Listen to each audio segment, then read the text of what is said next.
বিচাৰে আমাৰ এই 5 বছৰীয়া চৰকাৰৰ কালত সমূহ বিদ্যাৰ্থীৰ উন্নয়নৰ কাৰণে কাম কৰিবলৈ আমি প্ৰস্তুত হৈ আহিছোঁ আৰু এই ক্ষেত্ৰত মই স্পষ্টকৈ আপোনালোকে এটা মেছেজ দিব বিচাৰিছোঁ। আমাৰ মাজত যোৱা সময়বোৰত যদিও পলিটিকেল স্বাৰ্থৰ কাৰণে বহুতে বহুত ধৰণৰ কাম কৰিছিলে, কিন্তু আজিৰ দিনত আমাৰ চিফ প্ৰমোদ বড়ো ডাঙৰীয়া নেতৃত্বত মই জানো আৰু চিনিও পাওঁ বহুত ল'ৰা ছোৱালীক, কিয়নো মই যেতিয়া লেকচাৰাৰ হৈ আছিলে মোৰ কলেজত 2জন ষ্টুডেণ্ট ইয়াত আছে আৰু আপোনালোক সকলোৱে বেলেগ বেলেগ পলিটিকেল পাৰ্টিৰ ছাপৰ্টাৰৰ ব্যক্তি। এই ক্ষেত্ৰতো আমি জ্ঞাত, তথাপিও আমি কোনো পলিটিকেল স্বাৰ্থত নিৰ্ভৰ নকৰি পেলাই গ্ৰেটাৰ ইণ্টাৰেষ্টৰ কাৰণে আমি কাম কৰিবলৈ প্ৰস্তুত হৈ আছোঁ আৰু আপোনালোকৰ দৰে এজন এজন মানে শিক্ষিত যুৱক যুৱতীৰ সহায়ত এই অঞ্চলটো গঢ়াৰ কাৰণে কামনা এটা কৰি সকলোকে লেটকে হ'লেও শুভেচ্ছা দি পেলাই মোৰ বক্তব্য সামৰিছোঁ। ধন্যবাদ। অশেষ ধন্যবাদ ছাৰ, ইমান ধুনীয়া কথাষাৰ কৈ গৈছে আমাৰ বাবে।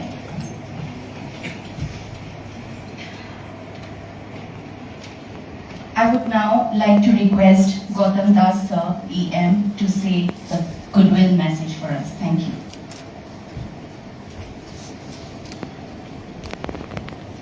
Good morning, everybody. Honorable CEM, BTR, Honorable colleague EMs, Ranjit Busmatari, Riula Najari, TRIF, Transformation Rural India Foundation's Government Partnership Lead India, Mr. Karimuddin Malik, all official staff and other dignity. At first, my convey best wishes to everyone and my honor adjusted to our seniors. It is very glorious and pride today. One of the important department, one of the important agencies going to work in BTR for transformation in every side, especially the rural sector.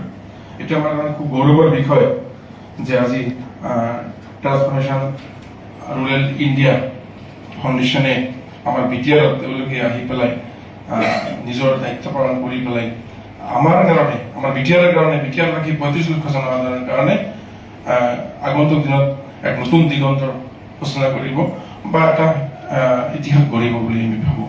কাৰণ ইমান বছৰে বিটিআৰত আমাৰ যি শাসন চলিছিলে সেই সম্পর্কে हम कब नाजा आपके সকলে জানে, आप लोग को सबका ही जानकारी है कि जो लास्ट 17 इयर्स बीटीआर गवर्नमेंट यहाँ था, क्या क्या था क्या नहीं किया था, आप लोग को मालूम है। कोई सिस्टम, कोई प्रोसीजर, कोई रूल नहीं था, तो उन लोग का भी जानकारी भी नहीं था। तो अब जब हम लोग ये government honourable CEO BTR Pramod बड़ो जी ये रेस्पॉन्सिबिलिटी लिया है ये गवर्नमेंट का, तब से नया नया concept state level, regional level, international level का कुछ ऑर्गेनाइजेशन, कुछ सेक्टर यहाँ के काम की करेगा বা करने के लिए वो कोशिश कर रहे हैं। तो ऐसे हम लोग को यूएनडीपी से भी हम लोग का एक एमओयू हुआ और ऐसा बहुत सारे ऐसा और भी हम लोग का इंडिया का स्टेट का सेक्टर से हम लोग एमओयू हुआ, वो काम कर रहे हैं। आज हम लोग का यह ट्रिप का जो आज से शुरू हुआ ये इनोवेशन, तो हम लोग का उम्मीद है, हम लोग का विश्वास है कि ये आप लोग जो यहाँ में हैं, आप लोग सभी एक्सपर्ट है, आप लोग एक्सपीरियंस है इन रूरल से specially, because rural development is most important sector in our society. कारण गाँव उन्नत हले शहर उन्नत हब और आमी गाँव प्रधान अंचल मानुह बीटीआर मैक्सिमाम एरिया गाँव, गति रूरल डेवलपमेंटर বা rural development India panchayat rural development डिपार्टमेंटर जिमान स्कीम আছে, सेंट्रल असिस्टेंट सोर्स যিবোৰ আছে সেইবোৰ কাম যাতে ভালকৈ হয়, নিয়াৰিকৈ হয়, সূক্ষ্মভাৱে হয় বা আমাৰ যে স্বচ্ছতা ট্ৰান্সফৰমেশ্যন এইটো যাতে ভালদৰে হয় তাৰ কাৰণে আপোনালোকে নিশ্চয় এইখিনি কৰিব। আমাৰ যিটো এছজিডি গ'ল আছে, সাষ্টেইনেবল ডেভেলপমেণ্ট গ'ল, তাৰ ওপৰত গুৰুত্ব আপোনালোকে আৰোপ কৰিছে। 2030 এটা টাইম ধৰা আছে, গতিকে এলজিটিৰ ওপৰত আপোনালোকৰ দায়িত্ব এটা আছে, আমাৰ ওপৰত দায়িত্ব আছে। সেইকাৰণে আপোনালোকে আজি দায়িত্ব পাইছে আমাৰ অনাৰেবল চিফ ডাঙৰীয়াৰ পদক্ষেপত। গতিকে মই বিশেষ নকওঁ, আমাৰ সামগ্ৰিক উন্নয়ন, বিটিআৰৰ উন্নয়ন, বিটিআৰ জনসাধাৰণৰ উন্নয়নৰ কাৰণে, গাঁও অঞ্চলৰ উন্নয়নৰ কাৰণে ডিপাৰ্টমেণ্টৰ বিভিন্ন স্কিমবোৰ বা আমাৰ এক্সিকিউশ্যন কৰাৰ ক্ষেত্ৰত আপোনালোকৰ ছাজেশ্যন, আপোনালোকৰ শ্বেয়াৰ আমাৰ খুব দৰকাৰ। আপোনালোকে আশা কৰোঁ আপোনালোকে তেনেকুৱা একটা যোগাত্মক দিশেৰে পজিটিভ এণ্ড স্পীড ৱৰ্ক কৰি আপোনালোকে আমাৰ যি আমাৰ এইম এণ্ড অবজেক্ট আমাৰ চিফ্টাৰৰ সেইখিনি আপোনালোকে ফিল আপ কৰিব বুলি মই আশাবাদী। পুনৰ আপোনালোকে আটাইকে মই ধন্যবাদ জ্ঞাপন কৰি মই বক্তব্য সামৰিছোঁ। Thank you. অশেষ ধন্যবাদ sir.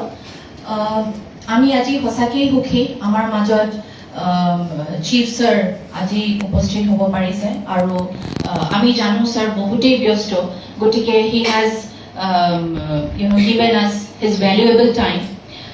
Now I would like to request our chief guest, Honorable Pramod Boro sir, to give his keynote address. Thank you.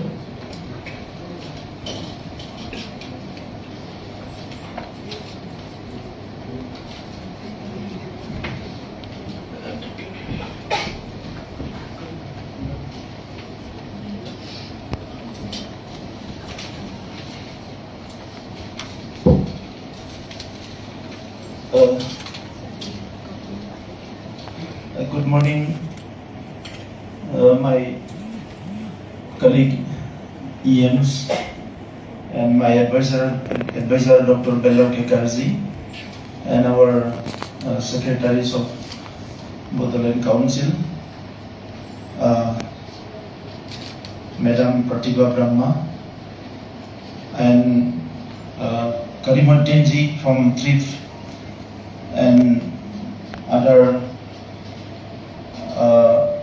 officials, functionaries of TRIF, and especially our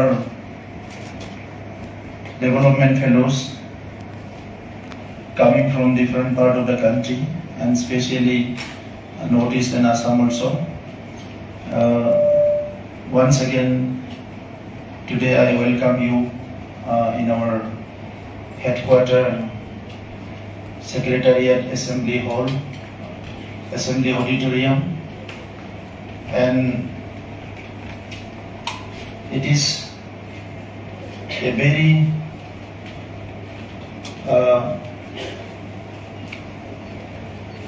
pleasant moment for me that to have all of you here, that I am highly happy today. We are already having some youths which full of energy and enthusiasm and with good experience in social work from many years.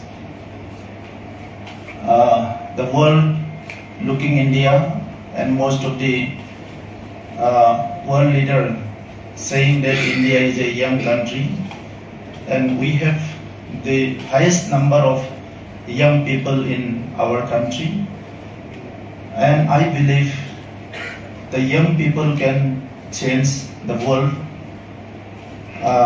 It is not the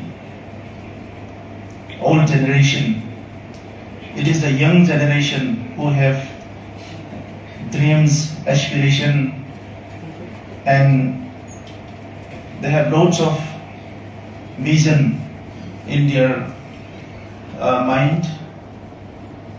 If we can translate all of our vision, mission, and our dreams into reality, really we can change the world. And today we are here to transform BTR, to change BTR. And for that, I believe, first of all, we have to understand BTR, what it is, constitutionally, legally, and also from all sides. When we mention BTR, what comes in my mind, that is very important, I believe. हम लोग सब लोग एक एक सपना लेके आए हैं। बचपन में हम लोग का कोई सपना नहीं था। गांव में हमारे माता पिता हम लोग को देखभाल किया था। गांव वाले के साथ हम लोग मिलजुल के बड़े हुए, और जब बड़ा हुआ तभी हम लोग को समझ में आया कि सपना होता क्या है। मुझे तो बहुत साल तक बहुत चीज समझ में नहीं आते थे। मैं भी बहुत लेट समझने वाला आदमी हूँ। चीजों को देख के बहुत अच्छा लगता है मुझे, लेकिन मैं लेट समझता हूँ। कल एक आदमी आए थे हमारे यहाँ कुछ प्रोजेक्ट लेके। जब उसको मैं बहुत सारे क्वेश्चंस पूछने लगे तो वो बोला कि सर मैंने पूरा आधा दुनिया घूम के आया, लेकिन आके आप काउंसिल में बैठे हैं तो काउंसिल की सीट से मुझे इतना क्वेश्चन की फेस होना पड़ा, तो मैं तो समझ में नहीं आए थे। कोई बायोमास गैस बनाने का, बायोमास से गैस बनाने का प्रोजेक्ट लेके आए थे, बड़े कंपनी के लोग हैं। तो मैंने उनको पूछा था कि इससे क्या होगा, आपका तो बहुत वायबल प्रोजेक्ट है, लेकिन हम लोग का लोकल लोगों का क्या होगा, क्या बेनिफिट हम लोग को मिलेगा, एनवायरमेंट में इसका असर क्या पड़ेगा, इसका रॉ मटेरियल आप कहाँ से लाएंगे, कहाँ बेचेंगे, कैसे आएंगे, क्या मशीनरी सब यूज करेंगे, इसमें मेरा स्टेक क्या होगा, और हम लोग का गवर्नमेंट का, हम लोग का लोकल लोगों कैसे इन्वॉल्व होंगे इसमें। मैं सारे बातें उनसे पूछे थे। तो अभी ये बीटीआर जो है इसका इतिहास उस दिन मैंने आपको थोड़ा सा बोला। हम लोग बहुत दूर का बात नहीं जानता, लेकिन लास्ट 30-40 इयर्स में बहुत बुरी हालत से बीटीआर गुजरा है। तो कुछ आपको गूगल में मिलेगा क्या हुआ क्या नहीं हुआ, कुछ लिखित कोई लिटरेचर आपको मिलेगा, और बहुत सारे चीज आपको नहीं मिलेगा। उसके लिए आपको थोड़ा सा समझना होगा, लोगों से बातें करने होंगे, तो उसके बाद ही आपको समझ में आएगा। मैं डेवलपमेंट का 2 पॉइंट मैं समझता हूँ। एक है जो फिजिकल डेवलपमेंट बोलते हैं, जिसमें बजट भी बनाता है, सब भी बनाता है फिजिकल डेवलपमेंट के लिए। तो उसको हम लोग को, उसमें हम लोग को सस्टेनेबिलिटी लाना है। हमारे यहाँ बहुत सारे रास्ता बनाते हैं, बहुत सारे कुछ करते हैं, लेकिन सस्टेन नहीं होते हैं। सस्टेन इसीलिए नहीं होते हैं, जो बनाते हैं वो बनाने वाले का कोई विजन नहीं होता है। वो कहीं और देखता है, सुनता है, और कोई बोलता है इसको ये बनाओ तो बना देता है। वो ये सेक्रेटरीट के ठीक सामने उधर आपको दिखाई देगा अच्छा कुछ घर है उधर। तो मुझे भी बहुत अच्छा लगा था जब मैं स्वेरिंग किया था, इस घर में रहने को मिलेगा, इतना अच्छा घर बनाया है। जब उधर गया तो वो घर रहने लायक नहीं है। ऊपर से वो देखने में बहुत अच्छा है, लेकिन अंदर गया तो रहने लायक नहीं है। कमरा सोता है, कोई मतलब क्वालिटी नहीं है, फिनिशिंग नहीं है, ऐसा है। और बाकी जो हम लोग का यहाँ कोई क्लाइमेटिक कंडीशन भी बहुत चैलेंजिंग, मतलब अच्छा नहीं है। बारिश बहुत ज्यादा देता है। कोई भी रास्ता सड़क बनाते हैं, कुछ भी बनाते हैं, बिल्डिंग अगर टेक्निकली ठीक नहीं हुआ तो वो आपका वो ज्यादा दूर तक नहीं चलेगा। अभी बोडोलैंड यूनिवर्सिटी में बहुत सारे बिल्डिंग जो है उसमें लीक होता है, सीपेज पानी गिरता है अंदर। सीआईटी में बहुत पानी अंदर गिरता है, बारिश का पानी। अच्छा बिल्डिंग है, लेकिन पानी अंदर जाता है। तो ये सारे चीजें में सस्टेनेबिलिटी हम लोग को लाना होगा, क्योंकि आप एक सड़क को रोज बना नहीं सकते, एक बिल्डिंग को आप रोज बना नहीं सकते। तो इसको हम लोग को थोड़ा सा कैसे हम लोग एसडीजी जो है सस्टेनेबल डेवलपमेंट गोल से लिंक करके काम करेंगे, इसको हम लोग को देखना है। दूसरा है socio economic development. Socio economic development में एक सोसाइटी अगर स्टेबल होना है, उसमें बहुत सारे चीजों को स्टेबल करना है। सोसाइटी बोलने से ही आपको बहुत एक कॉम्प्लेक्स एक चीज नजर आता है, लेकिन हम लोग जब सोशल वर्क काम की सीखे थे तब सुना था कि कोई सोशल वर्कर जो है वो जो ड्राई क्लॉथ होता है ना, ये सूखा हुआ कपड़ा, उसी से जो पानी निकल सकता है ऐसा करके वही सोशल वर्कर हो सकता है। तो इसीलिए एक सोशल वर्कर होने के लिए हम लोग को वहां तक जाना पड़ेगा।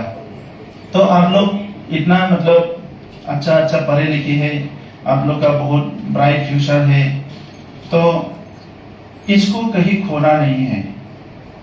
हम लोग का क्या होता है, आईएएस ऑफिसर लोग अच्छे फैमिली से आते हैं, सब अच्छे फैमिली से नहीं है, कोई मतलब कोई भी फैमिली से आते हैं, लेकिन एक सपना लेके आते हैं। आप लोग जैसे अभी एक सपना लेके बैठे हैं, वो लोग भी सपना लेके आते हैं। बहुत सारे कुछ करते हैं लेकिन बहुत सारे खो जाते हैं।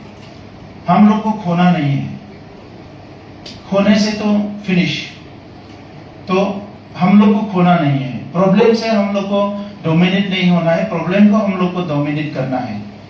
ये प्रॉब्लम दुनिया में मैं ऐसा मानता हूँ, कोई भी ऐसा प्रॉब्लम नहीं है जिसको हम लोग सॉल्व नहीं कर सकते हैं। अभी तक तो वही करके आया है ना।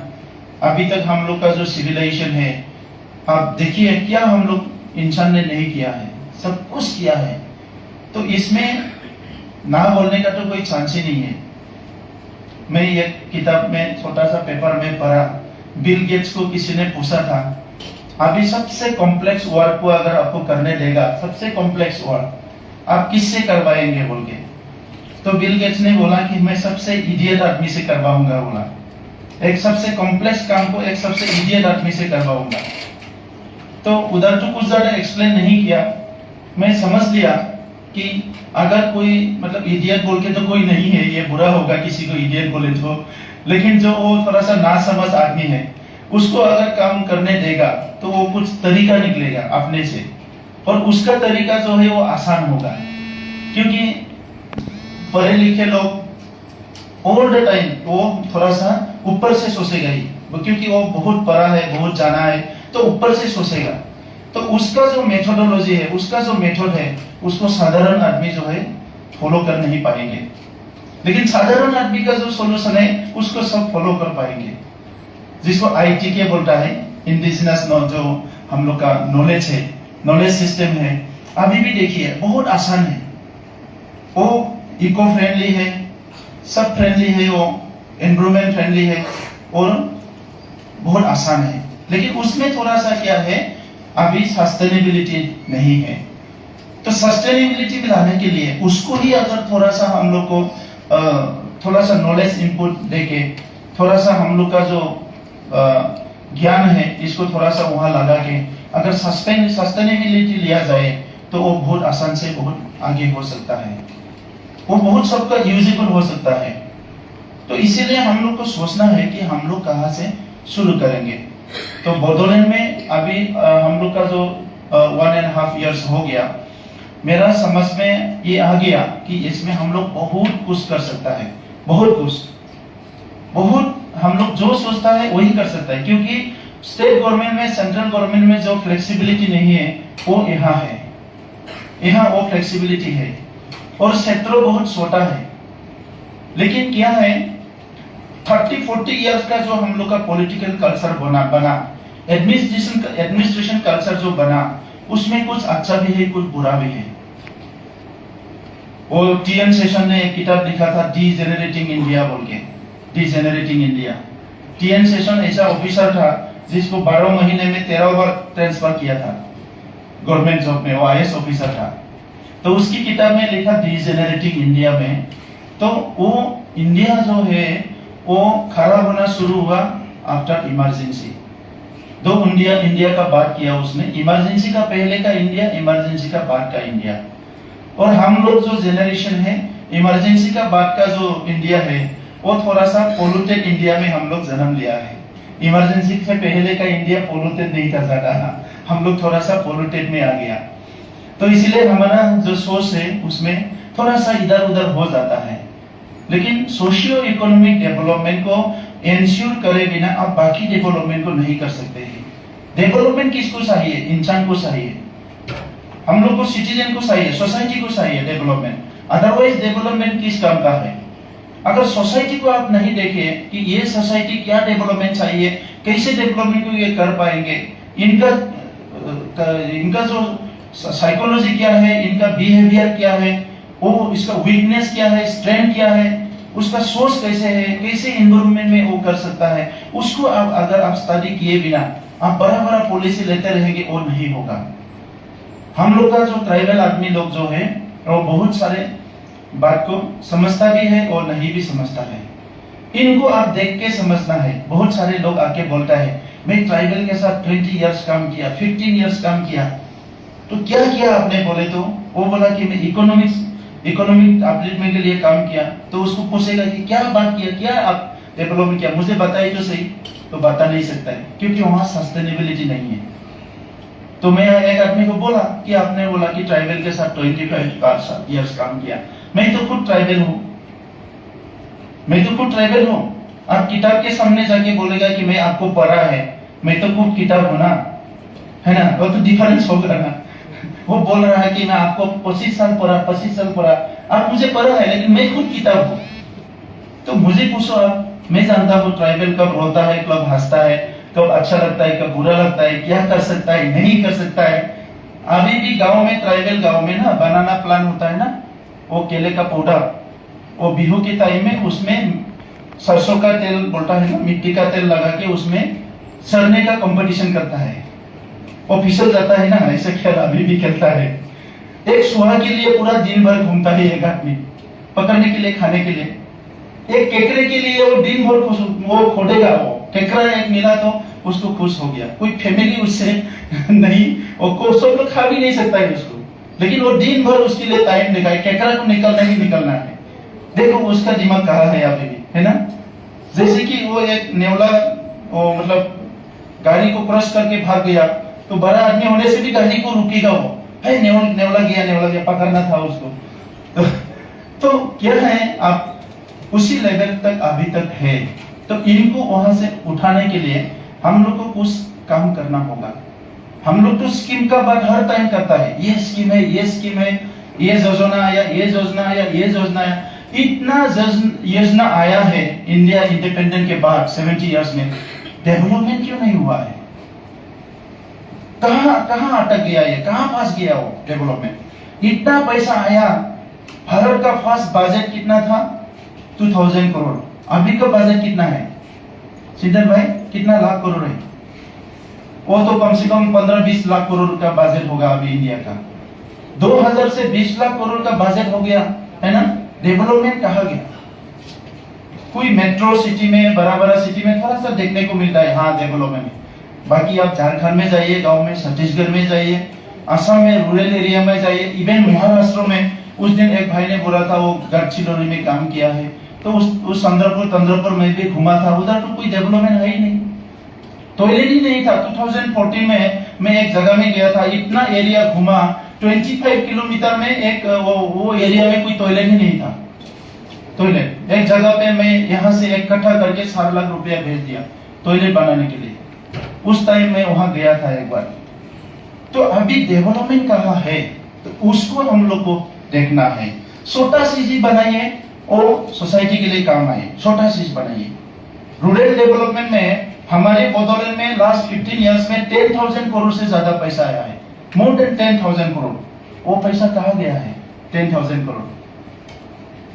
बाकी जो पैसा अगर सब इकट्ठा करें, कितना कहां से फंड आया? More than 20,000 crore last 15 years में आया है। कहाँ गया वो 20,000 करोड़? 20,000 करोड़ को लेके अगर आप डेवलपमेंट का हिसाब करें, ऑडिट करें, आपको नहीं मिलेगा कि वो एट पार है, वो कहीं रह जाएगा। 20,000 करोड़ में 3,000 करोड़ का भी डेवलपमेंट नहीं हुआ है। तो अभी इसीलिए हम लोग को जो है ये आप लोग को लेना पड़ा, आप लोग को एंगेज करना पड़ा। तो इसलिए बॉडोलैंड में जो है लोगों का दुख, लोगों का दर्द, उसको हम लोग को समझना है। हर समुदाय के लोग यहाँ है और यहाँ बहुत ज्यादा कॉन्फ्लिक्ट हुआ है। मुसलमान और बोडो के साथ कॉन्फ्लिक्ट हुआ है, तो उसमें उन लोग का बीच में दर्द अभी भी है। एक कॉन्फ्लिक्ट होने के बाद 3 जनरेशन तक उसका दर्द रह जाता है।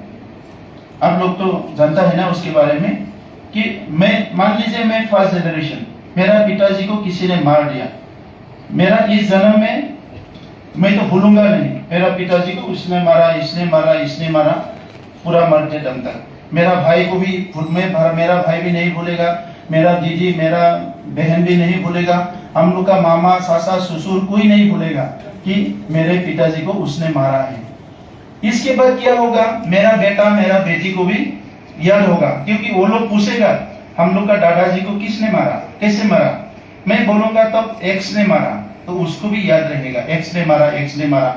वो बोलेगा बोधो ने मारा, वो बोलेगा आदिवासी ने मारा, वो बोलेगा मुसलमान ने मारा, तो उसका दिमाग में भी बैठ जाएगा मेरा दादाजी को मुसलमान ने मारा, बोरो ने मारा, आदिवासी ने मारा। तो ये जनरेशन गया। नेक्स्ट जनरेशन जब थर्ड जनरेशन आएगा, जिसका दादाजी जिंदा है, तभी उसका वो होगा कि वो भूल जाएगा, वो बोलेगा कि वो ऐसा ऐसा हुआ था, लेकिन इतना इमोशनली वो नहीं होगा। इसलिए बोडोलैंड में अभी क्या है, लास्ट 30 इयर्स में काफी कॉन्फ्लिक्ट हुआ है यहाँ।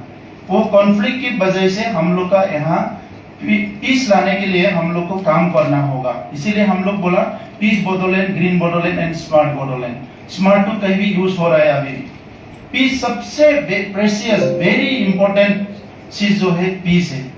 पीस से ही सब कुछ होता है। आज यूरोप में आज डेवलपमेंट हुआ तो पीस के लिए, बाकी कंट्रीज में डेवलपमेंट हुआ तो पीस के लिए। अभी अफ्रीका में डेवलपमेंट हो रहा है, क्यों? वहाँ पीस नहीं है, कहीं भी मतलब मारामारी होता रहता है। हमारा साउथ ईस्ट एशिया में बहुत सारे कंट्री में डेवलपमेंट हुआ है, बहुत कहीं में नहीं हुआ है। किसी में इंस्टेबिलिटी के बाद भी डेवलपमेंट हुआ है, क्योंकि वो लोग फोकस कर पाया है कोई सब्जेक्ट में। इसीलिए अभी जो है हम लोग को सबसे ज्यादा पीस लाना है। कश्मीर में है, नॉर्थ ईस्ट में है, पीस लाने। पीस विदाउट पीस हम लोग डेवलपमेंट नहीं कर पाएंगे।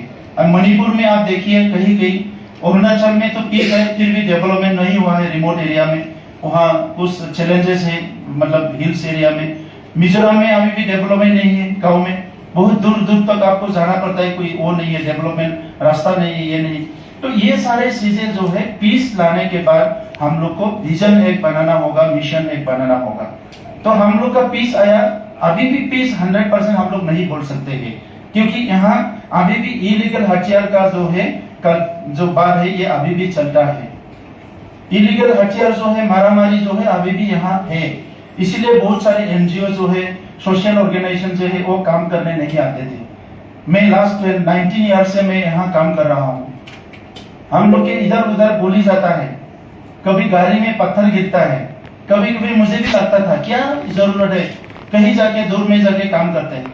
फिर जब घर के बारे में सोचता हो, गाँव के बारे में सोचता हो, मेरे जैसे बच्चे के बाद सोचता हो, तब मुझे फिर एनकरेज होता तो नहीं, कहीं जाना नहीं, इधर ही करना होगा।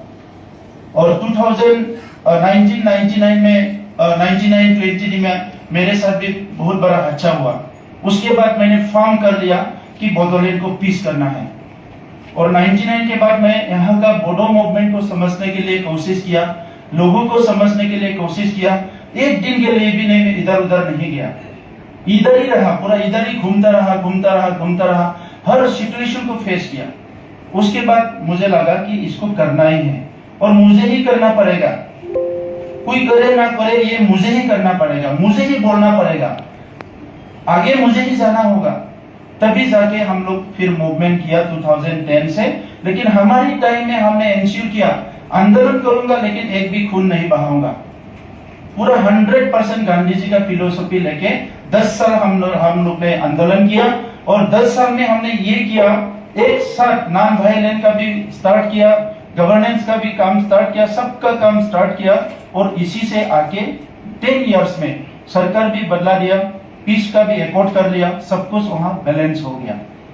तो मुझे यकीन है कि करने से सिर्फ होता है, नहीं करने से नहीं होता है। तो अभी पूरा इंडिया में आपको 125 करोड़ लोग हैं, इतना बड़ा गवर्नमेंट है, लेकिन सारा भारत में अभी भी बहुत भूखा नंगा लोग हैं, बहुत सारे परेशान में लोग हैं। क्यों है? उसको लेके अभी मोदी जी ने बहुत सारे प्लानिंग किया है। वो फ्लैगशिप प्रोग्राम लोग को हम लोग को गाँव लेके जाना होगा। शौचालय के बारे में बोला, इंडिया में आजादी के 70 साल बाद कोई प्राइम मिनिस्टर को आके बोलना पड़ा कि स्वस्थ रहो, स्वस्थ रहो। स्वस्थ तो हम लोग को रहना ही है, और प्राइम मिनिस्टर को बोलना पड़ा कि स्वस्थ रहो, वो हमको बोलना पड़ा। फिर बोलना पड़ा सबके साथ सबका विकास। भला ही वो पॉलिटिकल डायलॉग हो या कुछ भी हो वो बोले, लेकिन सबके साथ सबके विकास। इंडिया तो सबके साथ ही है पहले से ही, सेकुलर हमारा का कॉन्स्टिट्यूशन है, उसके बाद भी इंश्योर करना पड़ा कि सबके साथ सबके विकास होना पड़ेगा। और फिर एक विजन देना पड़ा, एक भारत श्रेष्ठ भारत, भारत को श्रेष्ठ बनाना है। अभी भी हम लोग का एक फुटबॉल टीम नहीं है और जो मैंने वर्ल्ड कप में खेले है ना, बहुत सारे गेम में हम लोग नहीं है, इतना आदमी है लेकिन एक गेम में आदमी नहीं है, ये कैसे होगा? इसीलिए हम लोग का जो वीकनेस है उसको निकाल के लेके आना है। तो इसीलिए आप लोग को अलग अलग विषय पे आप लोग काम करेंगे। आप लोग का थ्योरी है, आप लोग के पास, आप लोग प्रैक्टिकली भी किया है। मेरा ये है, मेरा लोगों से बहुत प्यार है, यहाँ के लोगों से मेरा बहुत प्यार है, यहाँ के नहीं पूरा दुनिया के इंसान से ही प्यार है। इसीलिए कहीं भी मैं लोगों को देखे तो मुझे ये होता है। तो मैं उस दिन भी बोला आप लोग को इंसान से हम लोग को प्यार करना है।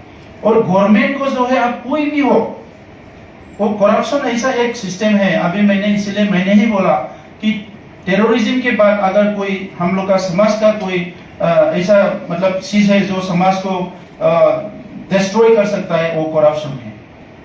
करप्शन की वजह से हम लोग का क्या है, बहुत सारा प्रॉब्लम होता है। एक गरीब फैमिली, मुझे भी 3 बार नौकरी मिला था, 2 बार मैं खुद नहीं गया डिफेंस में, एक बार टीचर का नौकरी मिला, तो मुझे देना था 6000, ये 1994 में। 6000 देने के लिए मुझे 3 बीघा जमीन, हम लोग का यहाँ बीघा बोलता है, 3 बीघा जमीन गिरवी में रखना है।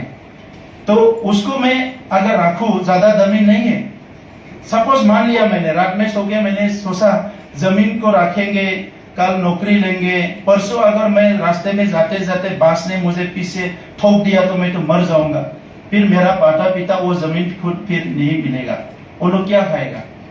तो इसलिए मैंने सोचा कोई और करूंगा, लेकिन जमीन को नहीं करूंगा, मैं ताजी नहीं करूंगा जमीन को। नौकरी मिले या ना मिले कुछ करूंगा, लेकिन ये पैसा देके नौकरी नहीं लूंगा। उसके बाद 2-3 बार बहुत बार ऑफर आया मेरे पास। एक बार तो ऐसा हुआ कि मेरे वाइफ को मुझे घर में जाके अपॉइंटमेंट दे दिया, लेकिन वो अपॉइंटमेंट इलीगल था। इसीलिए मैंने उसको बोला, वो सबसे पैसा लिया, मुझे बोला तुम्हारा पैसा भी नहीं चाहिए। फिर मैंने बोला उसको नमस्कार आप लेके जाइए, मुझे नहीं करना है, ईश्वर ने जो लिखा है वही होगा। तो ये करप्शन जो है छोटे छोटे आदमी के लिए बहुत भारी पड़ता है। बड़े आदमी पैसा देके काम लेते हैं, अभी कहीं भी आप देखिए, मैं सिस्टम में आगे अभी देख रहा हूँ, लेकिन छोटे आदमी लोग जो है वो लोग मतलब कहीं जा नहीं सकता है। इसीलिए हम लोग को उसको हेल्प करना है।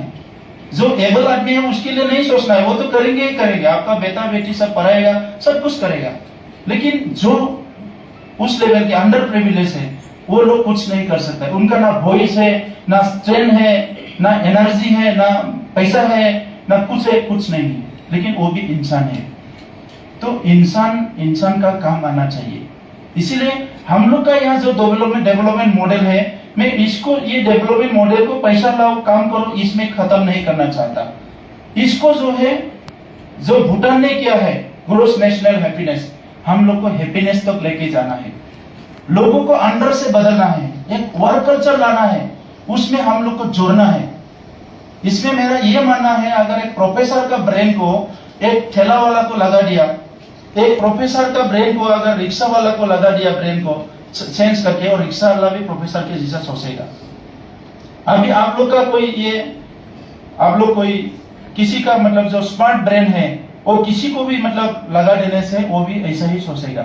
इसीलिए हम लोग ये जो ब्रेन है इसको थोड़ा सा, नॉलेज है इसको थोड़ा डिसेंट्रलाइज करना है, लोगों में बांटना है। और लोग जो है रॉ मटेरियल जैसा है उसको आप यूज कर सकते हैं, कहीं भी आप लाके अच्छा काम में लगाओ, वो बहुत अच्छा कर लेते हैं।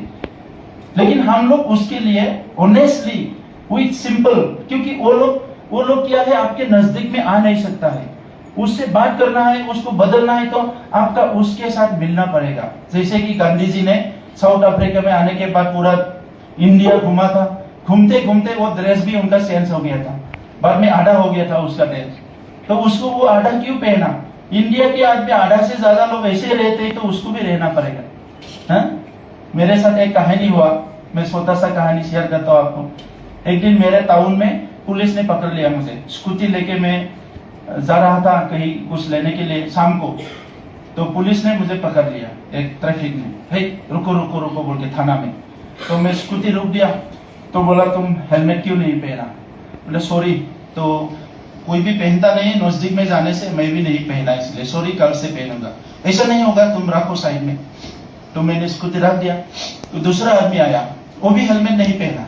तो मैंने उसको बुलाया, है इधर इधर, वो आ गया साइड में। तो मैं जब खड़ा हूँ, सब पहचानता है, तो एक एक आके दादा क्या हुआ, भाई क्या हुआ बोल के पूरा थाना के सामने पब्लिक जाम हो गया, कोई हेलमेट नहीं पहना।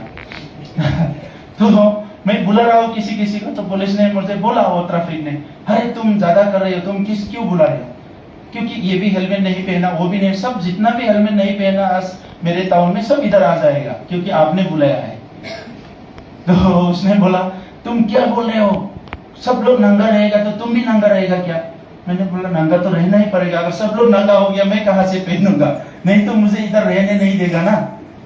तो वो जो कानून का सिस्टम है, तो उसको थोड़ा सा हम लोग को क्या है, ये मैं इसीलिए बोल रहा हूँ, ये हेलमेट हम लोग सबको पहना है ना, हम लोग पहनते नहीं है। ये क्यों नहीं पहनते हैं? अभी कोई हम लोग सुनता है सिंगापुर में ये कानून है, उसमें ये कानून है, दुबई में ये कानून है, नहीं करने से फाइन करता है। हम लोग का यहाँ कोई करता ही नहीं ना। हाँ? খুব ইচ্ছাৰে আমাৰ এই 5 বছৰীয়া চৰকাৰৰ কালত সমূহ বিদ্যাবাসীৰ উন্নয়নৰ কাৰণে কাম কৰিবলৈ আমি প্ৰস্তুত হৈ আহিছোঁ। আৰু এই ক্ষেত্ৰত